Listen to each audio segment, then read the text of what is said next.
Akhir bukan selalu tamat. Kadang, itu hanya awal dari kisah yang sesungguhnya. Pagi itu tampak dingin dan kelabu. Awan menggantung rendah, seolah menahan nafas. Di tengah hiruk-pikuk kota yang tak pernah benar-benar tidur, ruang sidang utama di pengadilan distrik Tokyo telah penuh sesak. Wartawan, mahasiswa hukum, bahkan beberapa warga biasa duduk rapi menunggu sidang yang telah menarik perhatian nasional. Kasus pembunuhan pebisnis muda berdarah campuran yang jenazahnya ditemukan di apartemen elit kawasan Minato. Arata Fujimoto berdiri tenang di balik mimbar jaksa. Jas hitamnya terpasang rapi, dasi abu-abunya tak bergeming. Wajahnya datar, tanpa ekspresi, hanya tatapan matanya yang tajam menyorot ke seluruh ruangan, menyapu suasana dengan dingin.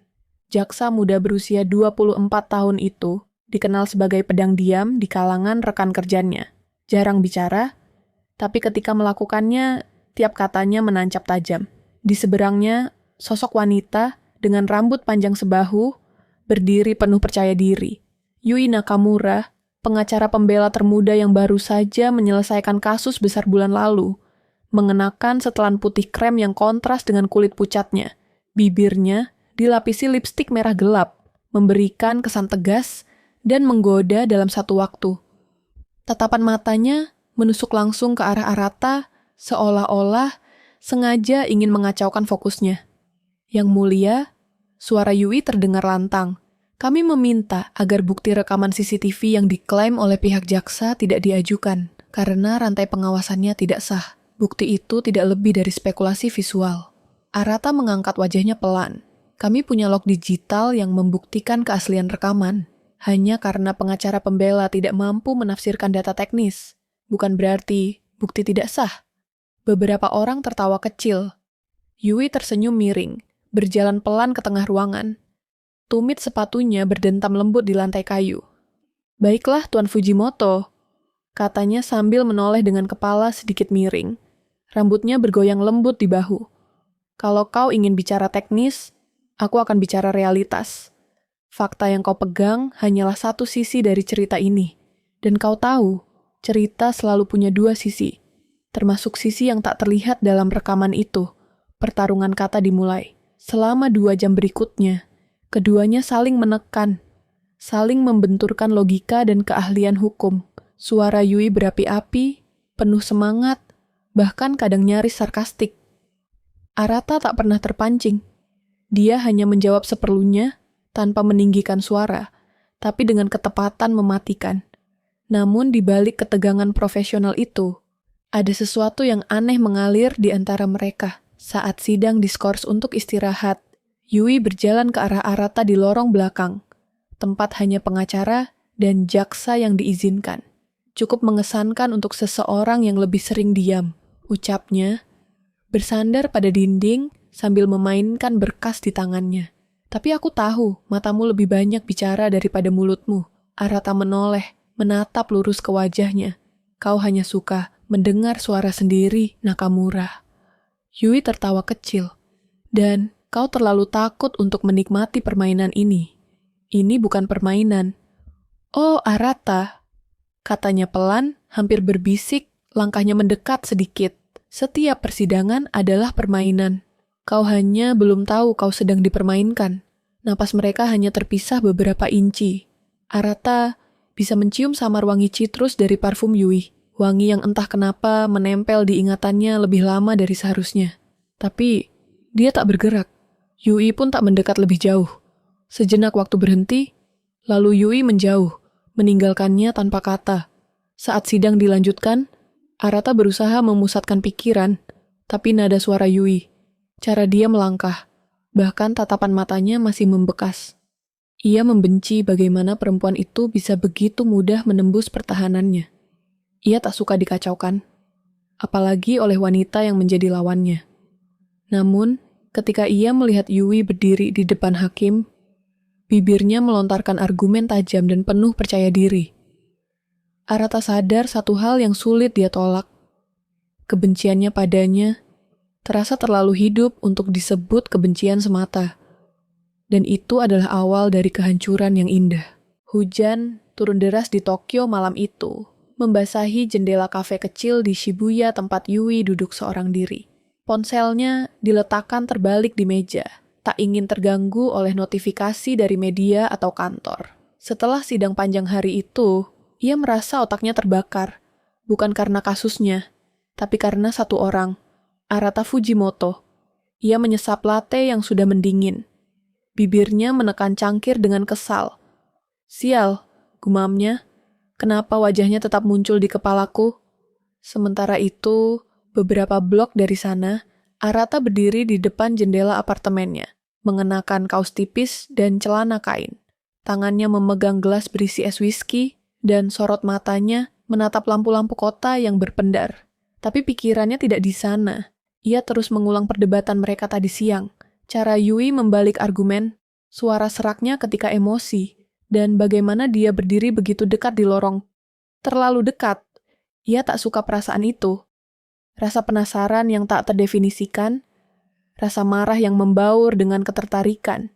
Tapi di balik dinginnya logika seorang jaksa, Arata tahu instingnya jarang salah. Yui bukan sekadar pengacara berbakat. Dia menyembunyikan sesuatu.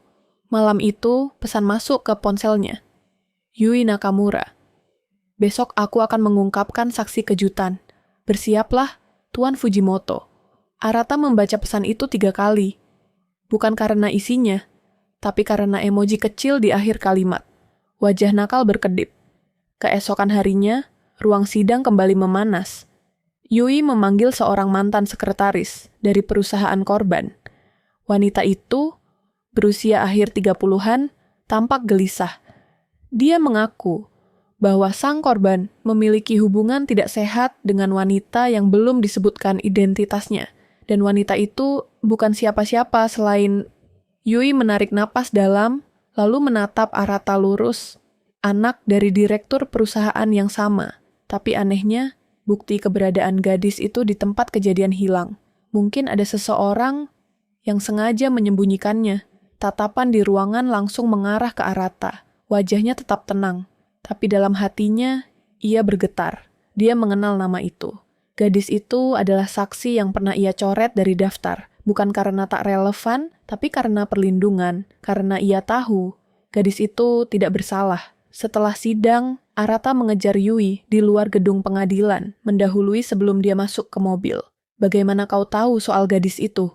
tanyanya. Suaranya lebih pelan dari biasanya, tapi tajam. Yui tersenyum dan membuka payung hitamnya. "Aku mencium bau darah di tempat yang kau pikir bersih," katanya. "Dan aku tahu kau menutupinya karena alasan pribadi." Arata menggenggam jemarinya.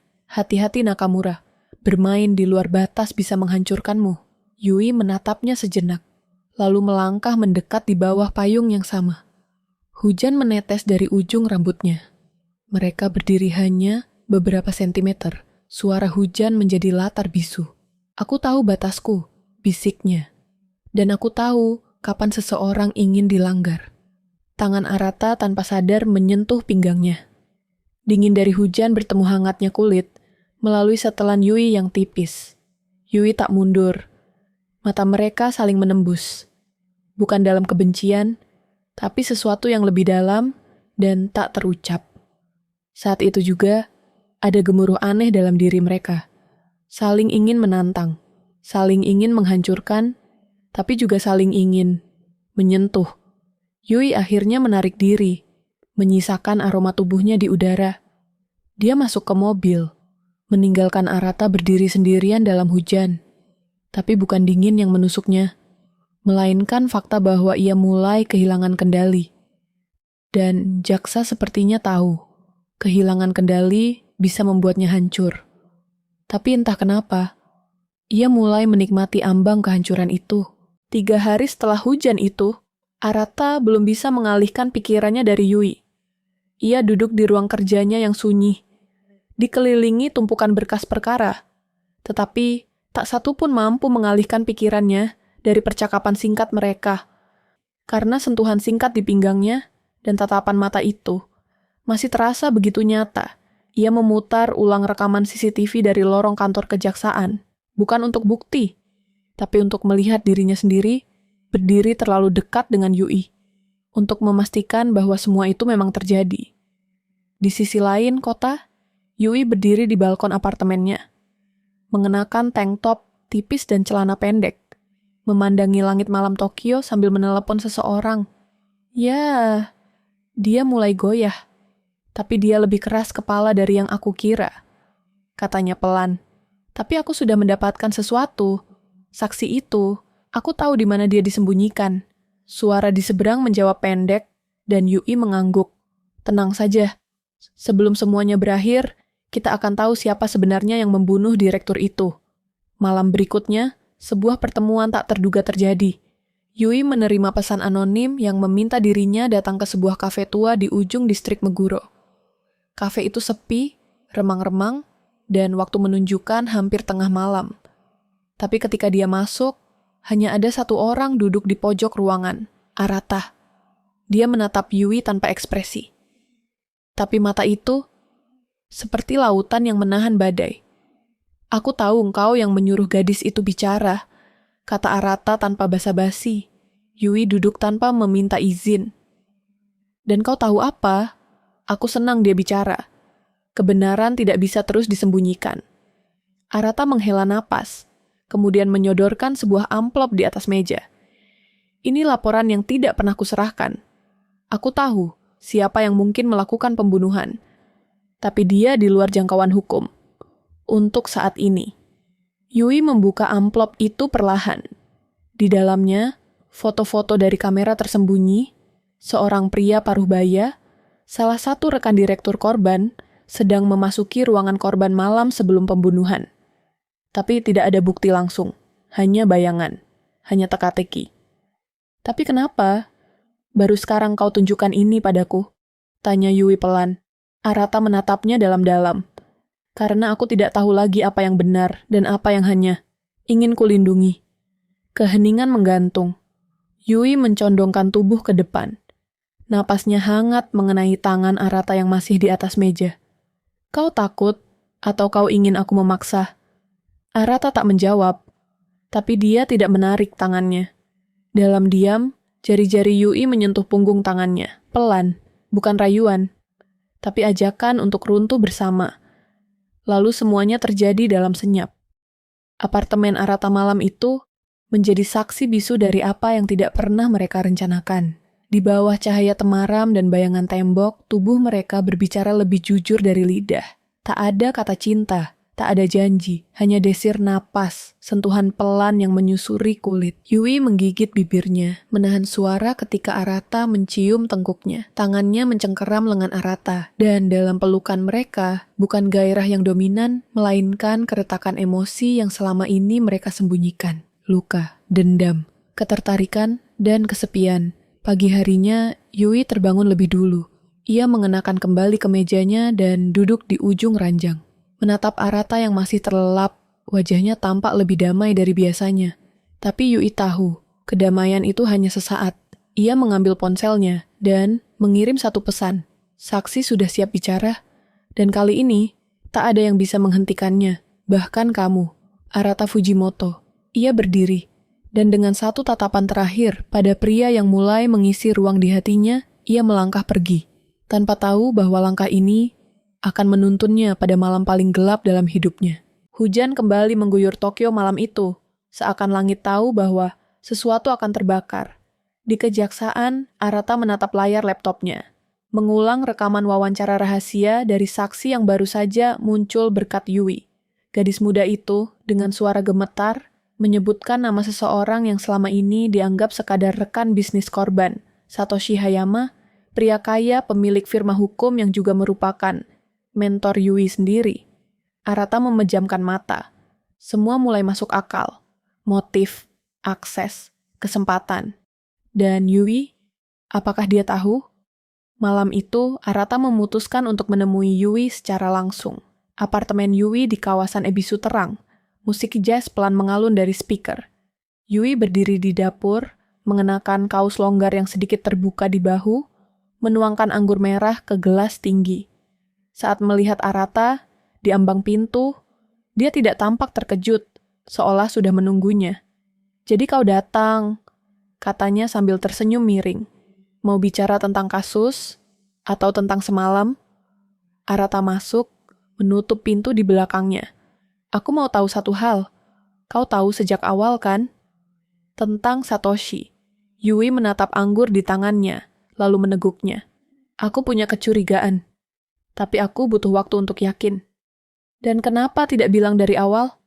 Aku ingin lihat sejauh mana kau berani berdiri di antara kebenaran dan aku. Mata mereka bertaut, tegang, gelap. Tapi di antara keduanya, ada nyala yang tak bisa padam.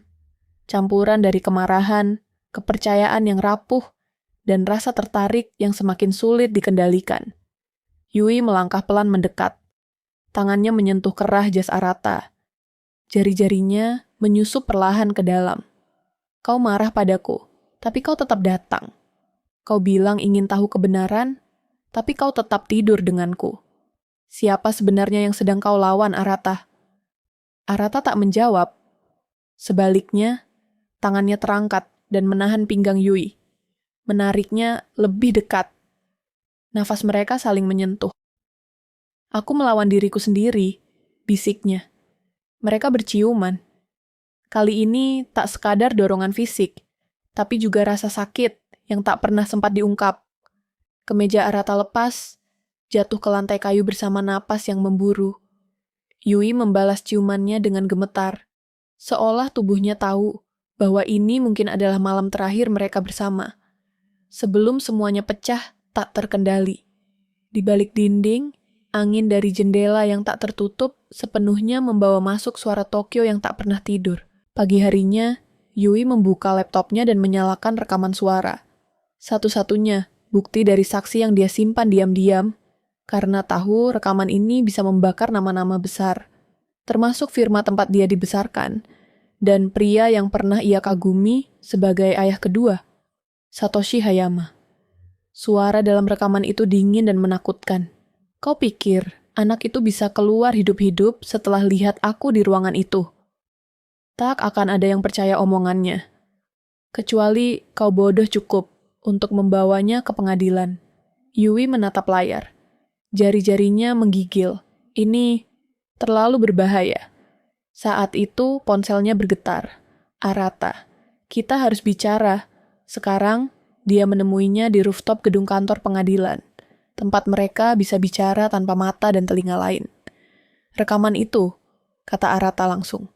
Kamu tahu apa risikonya? Yui menatapnya tajam. Aku tak peduli. Aku sudah kehilangan terlalu banyak dalam hidup, karena diam. Arata menggenggam lengannya. Kalau kau maju, firma itu akan menjatuhkanmu, semua karirmu, hidupmu, dan mungkin nyawamu. Yui menarik napas, menahan air mata yang ingin keluar. Lalu aku harus apa, Arata? Diam? Arata menatapnya, lama, lalu perlahan memeluknya. Kalau kau jatuh, aku akan jatuh bersamamu. Yui terdiam di dadanya. Kali ini bukan karena takut, tapi karena hatinya mulai pecah oleh kebenaran yang terlalu berat untuk dibawa sendiri. Dan mereka berdua tahu, langkah selanjutnya akan jadi awal kehancuran atau kemenangan. Tapi mereka sudah siap untuk mengungkap misteri, untuk menantang kematian, dan untuk mencintai meski di ujung jurang.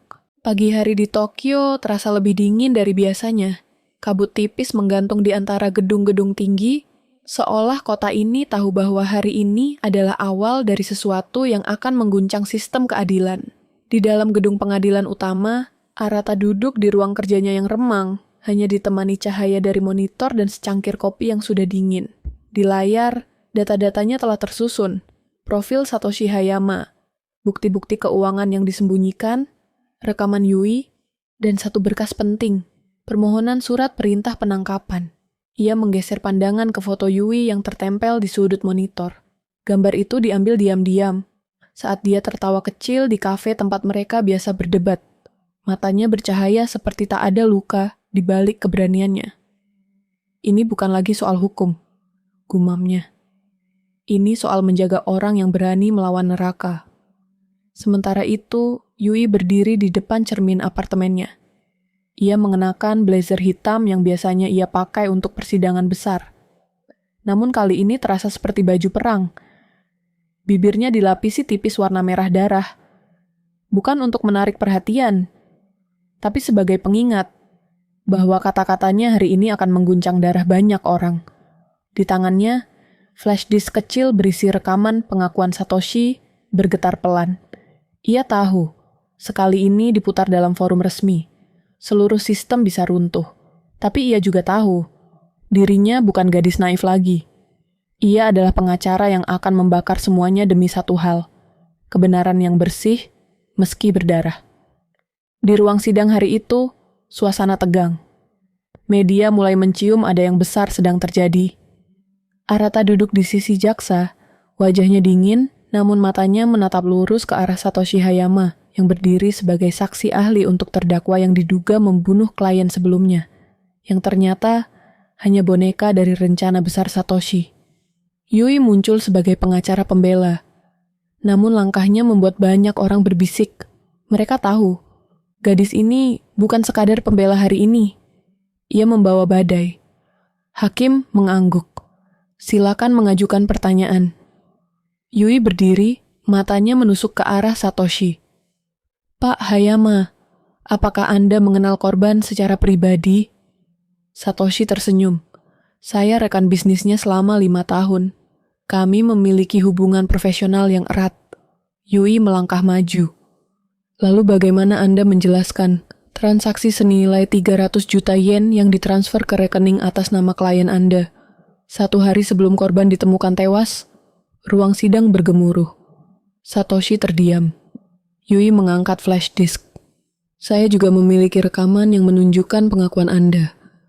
Dalam situasi informal, namun sangat jelas, bahwa Anda adalah pelaku utama dari pembunuhan ini. Hakim langsung memerintahkan sidang dihentikan sementara. Satoshi bangkit dengan wajah pucat, lalu berteriak ke arah Yui. Kau pikir kau menang hanya dengan 1 rekaman murahan itu? Aku bisa hancurkan hidupmu dalam sehari. Namun Arata berdiri. Suaranya tenang tapi tegas. Anda sudah menghancurkan cukup banyak hidup orang. Sekarang, giliran Anda dihancurkan oleh kebenaran. Petugas keamanan datang dan membawa Satoshi keluar. Pers di luar mulai meledak. Kilatan kamera, siaran langsung, dan berita utama bertuliskan, jaksa dan pengacara bongkar konspirasi pembunuhan yang libatkan saksi ahli ternama.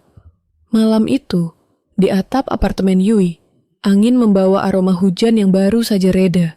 Kota Tokyo bersinar dari kejauhan, namun terasa sepi di antara 2 insan yang baru saja mengguncang sistem. Yui berdiri bersandar pada pagar atap, memandangi langit. Sekarang hidupku berantakan, takkan ada firma yang mau menerimaku.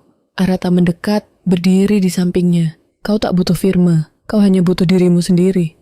Yui menoleh pelan, matanya menyipit karena ingin menangis namun tertahan.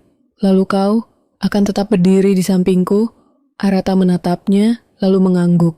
Aku tak pernah berdiri di tempat lain sejak kau masuk ke hidupku.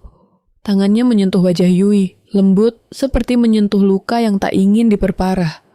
Bibir mereka bersatu dalam ciuman yang tak terburu-buru. Kali ini tak ada gairah penuh amarah seperti sebelumnya. Kali ini hanya kelegaan, hanya cinta yang akhirnya bisa bernapas tanpa bayang-bayang kematian. Yui meletakkan kepalanya di dada Arata dan untuk pertama kalinya sejak lama ia merasa aman. Tapi di kejauhan, bayangan baru sedang bergerak. Seseorang menyaksikan mereka dari kejauhan. Dari dalam mobil hitam tanpa plat nomor, menyulut rokoknya, pria itu berbicara pada telepon di tangannya. Ya, dia sudah mulai bergerak melawan kita. Siapkan langkah selanjutnya. Kita belum selesai. Misteri yang lebih besar baru saja dimulai. Dan cinta mereka sekali lagi akan diuji hingga batas terdalamnya. Tokyo, 2 minggu setelah pengungkapan di pengadilan, kasus Satoshi Hayama menjadi berita utama nasional. Media menggambarkan Arata dan Yui sebagai duo hukum revolusioner, namun keduanya tidak menikmati sorotan itu. Di balik kemenangan mereka, ada kegelapan yang mulai mengintai. Yui duduk di ruang tamunya yang gelap, hanya ditemani cahaya dari layar laptop. Di sana, berderet email masuk dari alamat tak dikenal. Judulnya semua sama. Kau tidak tahu apa yang telah kau sentuh. Beberapa email berisi rekaman suara berat yang mengancam. Lainnya, hanya file berisi data-data keuangan gelap. Transfer besar ke luar negeri dari perusahaan-perusahaan kosong yang tak pernah diselidiki. Salah satunya milik mendiang ayah Arata, yang selama ini ia pikir mati karena bunuh diri. Yui menggigit bibir, tangannya bergetar. Ia tahu, jika ini benar, Arata telah hidup dalam kebohongan selama bertahun-tahun. Di kantor kejaksaan, Arata baru saja selesai memberi keterangan pers, ketika seorang kurir datang mengantar paket coklat hitam berbungkus rapi tanpa nama. Ketika dibuka, isinya bukan makanan, melainkan foto masa kecilnya bersama sang ayah. Di belakang foto itu tertulis dengan spidol hitam, "Cari tahu siapa yang sebenarnya kau lawan, Arata Fujimoto. Jangan percayai siapapun, bahkan orang yang kau cintai." Ia terdiam. Suara kamera wartawan di luar ruangan seakan tak ada artinya dibandingkan bisikan kelam dari masa lalu yang mendadak bangkit. Sore itu, ia mendatangi Yui mengetuk pintu apartemen dengan langkah berat. Yui membukakan pintu, wajahnya cemas, seolah tahu Arata telah melihat sebagian dari kebenaran. Tanpa basa-basi, Arata bertanya, "Apa yang kau sembunyikan dariku, Yui?" Yui menelan ludah. "Aku menemukan sesuatu. Tapi aku ingin memastikan dulu sebelum memberitahumu." Arata maju selangkah. "Tentang ayahku?" Yui mengangguk. Ia mengambil laptopnya, menunjukkan file yang ia simpan diam-diam. Di sana ada catatan keuangan lama, transfer ke luar negeri, atas nama perusahaan milik ayah Arata, bekerja sama dengan Satoshi dan dua nama lain yang membuat mata Arata membelalak. Salah satunya adalah Kejaksaan Agung Cabang Tokyo Selatan. Yang lainnya, ibunya sendiri. Arata terduduk di sofa, keringat dingin membasahi pelipisnya. "Ayahku bukan bunuh diri. Dia dibungkam."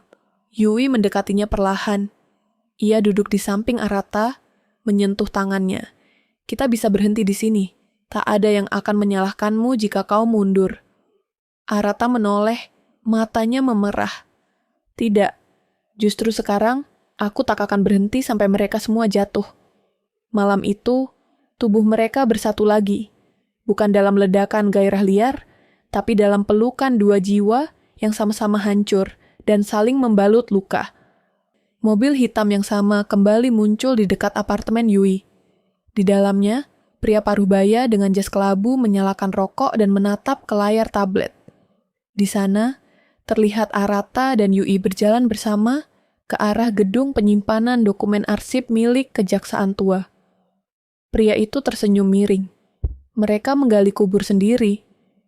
Tapi mari kita bantu, agar lebih dalam. Disinilah titik balik akan dimulai. Di mana cinta mereka bukan lagi sekadar perasaan, melainkan bahan bakar untuk menggulingkan sebuah sistem penuh darah dan kebohongan. Dan setiap langkah mereka akan semakin mengarah ke rahasia terbesar yang selama ini tersembunyi di balik kematian dan kekuasaan." Tokyo, dini hari. Gedung arsip Kejaksaan Tua di distrik Setagaya sepi seperti kuburan. Udara lembab musim hujan merambat di antara rak-rak kayu lapuk. Arata dan Yui berdiri berdua di tengah lorong sempit, diterangi lampu senter kecil dari ponsel mereka. Di tangan Arata ada kunci tua yang diberikan oleh seorang mantan pegawai kejaksaan yang tak ingin disebutkan namanya. "Banyak yang dikubur di sana," kata pria itu dengan suara gemetar, "termasuk sejarah kematian ayahmu." Yui membuka laci besi bertuliskan tahun 2005 sampai 2007. Di dalamnya ada setumpuk dokumen kuno. Beberapa di antaranya disegel dengan stempel merah terlarang. Arata menarik napas dalam. Jika benar, dokumen pembuktian kerjasama antara ayahku, Satoshi, dan pihak kejaksaan harusnya ada di sini. Mereka membuka satu amplop tebal. Di dalamnya, lembar-lembar kontrak rahasia dan salinan korespondensi email antara mendiang ayah Arata dan seorang pejabat tinggi kejaksaan, Jaksa Kenji Takahiro. Di sana, tertulis nama-nama pemegang saham fiktif, termasuk satu yang membuat jantung Arata serasa berhenti. Yoshiko Fujimoto, pemegang saham mayoritas, ibunya. Yui menatapnya, perlahan menggenggam tangan Arata yang kini mulai berkeringat. Ini bukan hanya korupsi, ini konspirasi keluarga. Suara Arata serak. Di matanya bukan hanya kemarahan, tapi luka yang lama terkubur dan kini bangkit. Sosok ibunya yang selama ini ia kira hanya seorang ibu rumah tangga penuh kasih, ternyata bagian dari jaringan korup. Ia mengangguk pelan. Aku harus bertemu dengannya. Sore itu, Yui menunggu di kafe langganan mereka. Hujan mengguyur kaca jendela, sementara Arata pergi sendiri ke rumah masa kecilnya. Rumah itu sudah lama tak ia kunjungi sejak ayahnya meninggal. Yoshiko Fujimoto menyambutnya dengan senyum canggung. Arata duduk tanpa berkata apa-apa, hanya menyerahkan map berisi dokumen yang mereka temukan. Ibunya membukanya perlahan, dan wajahnya berubah pucat. "Kenapa, Ibu?" tanya Arata dengan suara yang dingin. "Kenapa kau lakukan ini?" Yoshiko terdiam lama sebelum akhirnya berkata, "Ayahmu terlalu dekat dengan kebenaran. Dia ingin mengungkap Satoshi dan Takahiro, tapi mereka lebih dulu menghabisinya, dan aku disuruh memilih antara kau atau dia." Arata membeku. "Aku diam untuk melindungimu." Tangannya mengepal, namun air mata tak bisa dibendung.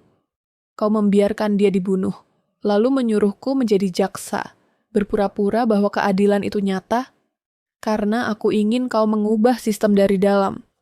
Sesuatu yang ayahmu tak bisa lakukan." Malam itu, Arata kembali ke apartemen Yui dalam keadaan hancur. Ia tidak menangis. Ia hanya diam, berdiri di ambang pintu, seperti seseorang yang kehilangan rumah. Yui memeluknya tanpa berkata apa-apa. Dalam diam, mereka saling merasakan luka masing-masing. Arata mengecup pundaknya, turun perlahan ke tengkuknya, lalu menyandarkan wajahnya di lekuk bahunya. Seperti anak kecil yang kelelahan. Mereka bercinta tanpa gairah liar, tanpa kata. Hanya pelukan dalam remang-remang yang dalam. Nafas mereka menyatu dalam irama pelan. Jemari saling menggenggam erat, seolah takut kehilangan.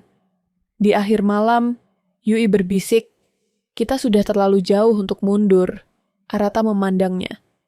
"Maka kita harus menyelesaikannya. Satu nama terakhir, Kenji Takahiro. Dia sekarang wakil kepala." Kejaksaan Agung Yui mengangguk, dan dia akan menjadi target terakhir kita. Mobil hitam yang selama ini mengawasi mereka tak lagi diam. Pria parubaya di dalamnya berbicara lewat ponsel. Mereka tahu, Fujimoto dan Nakamura. Aktifkan protokol K3. Kita bersihkan sebelum nama Takahiro terbakar. "Dengan cara apa?" tanya suara di seberang, buat kelihatan seperti kecelakaan atau bunuh diri. Seperti dulu, namun mereka lupa. Arata dan Yui bukan lagi hanya jaksa dan pengacara. Mereka adalah dua orang yang telah kehilangan segalanya dan akan menukar apapun untuk membakar habis kebenaran. Dan kali ini, mereka lebih siap dari siapapun. Setelah 3 jam sidang, hakim menjatuhkan keputusan awal, pencopotan sementara Takahiro dari jabatannya, dan penyelidikan penuh terhadap kasus-kasus yang pernah ia tangani. Belum akhir, tapi cukup untuk membuka pintu. Setelah sidang, Arata dan Yui berjalan di trotoar Shinjuku yang basah oleh gerimis. Mereka tak bicara, hanya tangan mereka yang saling menggenggam, erat dan penuh luka. Sampai Yui berkata pelan, "Kita menang sebagian." Arata menoleh, "Dan sebagian sisanya adalah hidup kita." Yui tersenyum, tapi matanya berkaca. "Kau tahu, aku membencimu dulu." "Dan sekarang?" tanya Arata. Yui mendekat. Bibirnya hampir menyentuh bibir Arata. "Sekarang aku masih membencimu, tapi aku cinta padamu lebih dari yang bisa ku benci." Mereka berciuman di tengah keramaian, di bawah lampu jalan, di antara suara klakson Tokyo yang tak pernah tidur. Ciuman itu bukan kemenangan, tapi pengakuan bahwa luka mereka, perjuangan mereka, cinta mereka, adalah nyata. Beberapa menit kemudian, di belakang sebuah kafe kecil tempat mereka biasa singgah, Yui keluar sebentar untuk menerima telepon dari seorang klien. Hujan rintik-rintik membasahi rambutnya. Ia berdiri sendirian di gang sempit, tak menyadari bahwa seseorang telah mengikutinya. Langkah sepatu terdengar dari belakang. Yui menoleh. Seorang pria paruh baya dalam jas hitam berdiri di ujung gang. Wajahnya samar tapi familiar. Ia pernah melihat pria ini duduk di persidangan Kenji Takahiro. Pria itu mengeluarkan rokok, menyalakannya perlahan. Matanya menatap Yui tajam, namun mulutnya tersenyum tipis. Kalian membuat terlalu banyak suara. Takahiro hanya pion. Kau dan Nakamura mulai mendekati batas yang tak seharusnya disentuh. Yui menegakkan tubuh. Jika engkau menyentuh kami, semua dokumen, semua rekaman akan keluar otomatis. Termasuk pengakuan Takahiro. Kau tahu itu. Pria itu mendekat satu langkah. Hujan mulai membasahi bahunya, tapi ia tak bergeming. Kalian pikir ini akhir? Ini baru permulaan. Ada nama-nama yang bahkan Takahiro pun tak berani sebut. Dan mereka sedang memperhatikan. Yui diam. Sorot matanya tak goyah, tapi jantungnya berdetak lebih cepat. Pria itu memasukkan tangan ke dalam jasnya. Yui bersiap. Tapi bukan pistol yang muncul. Sebuah kartu nama dilempar ke tanah. Hitam polos, hanya ada simbol tak dikenal di tengahnya. Jika kalian ingin tetap hidup, pelajari siapa yang kalian lawan. Lalu pria itu berbalik, menghilang ke dalam kabut dan hujan malam Tokyo. Yui menatap kartu itu di tanah. Tangan gemetar, tapi wajah tetap dingin. Beberapa menit kemudian, Yui kembali ke Arata yang menunggu di meja pojok. Ia tidak menceritakan kejadian itu, belum. Tapi genggaman tangannya pada Arata terasa lebih erat dari biasanya, lebih dalam, lebih gelisah. Beberapa bulan kemudian, Arata dan Yui pindah ke kantor advokat kecil di sudut kota, dekat Sungai Kanda. Ruangan sempit itu penuh berkas kasus, rak-rak buku hukum, dan papan tulis penuh coretan. Tak ada plakat mewah atau staf banyak, hanya mereka berdua dan niat untuk memperbaiki yang rusak. Mereka tidak kaya, tidak terkenal, tapi mereka bebas. Yui kini menjadi pembicara publik untuk isu transparansi hukum dan penanganan pelecehan institusional. Buku pertamanya, Antara Dendam dan Keadilan, menjadi sorotan di kalangan mahasiswa hukum. Ia berbicara bukan dengan retorika, tapi dengan luka yang pernah hidup. Arata kembali ke universitas sebagai dosen tamu. Ia mengajar dengan tenang, tapi tegas. Di balik setiap pasal yang ia bahas, ada kisah tentang keberanian, pengkhianatan, dan integritas. Mahasiswa mengaguminya, bukan karena posisinya, tetapi karena kejujurannya. Takahiro dijatuhi hukuman penjara 18 tahun. Kasusnya membuka gelombang reformasi di kejaksaan. Beberapa pejabat lain ikut diseret, dan jaringan lama perlahan terurai. Pria misterius yang pernah mengancam Yui tak pernah muncul lagi. Arata diam-diam menghubungi mantan penyelidik dari Dewan Kehakiman, memberikan bukti-bukti tambahan. Tak ada penangkapan publik, tapi mobil hitam itu tak pernah lagi terlihat di sudut jalan manapun. Suatu malam, di balkon apartemen kecil mereka, Yui duduk dengan selimut menyelimuti pundaknya, menggambar sketsa taman kecil yang ingin ia tanami suatu hari nanti. Arata datang membawa 2 cangkir teh panas. Mereka duduk berdampingan. Angin musim semi lembut menyentuh wajah mereka. Dari kejauhan, terdengar suara radio tetangga memutar lagu lama. Cahaya lampu jalan menari di kaca jendela. Di atas langit Tokyo yang hitam, 1 bintang muncul. Menurutmu, tanya Yui, apa dunia akan benar-benar berubah? Arata tersenyum, menatapnya pelan. Mungkin tidak sepenuhnya. Tapi kita sudah membuat retakan kecil. Dan dari retakan itu, cahaya masuk. Yui menggenggam tangannya.